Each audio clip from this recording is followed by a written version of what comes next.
nunca podrás porque eres mía. Olvidarme de WhatsApp y de olvidarme de tu vida. Desde tu corazón no podrás porque es mía. ¿Y cómo piensas olvidarme si yo te enseñé a amar? Tienes la memoria llena, no puedes olvidar. ¿Cómo piensas olvidarme si yo te enseñé a amar?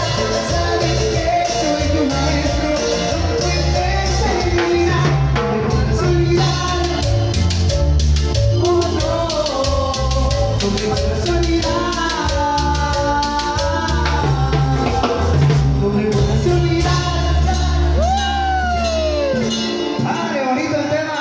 ¿Cómo piensas olvidarme? Presentamos unos más aquí en Autoría de un servidor.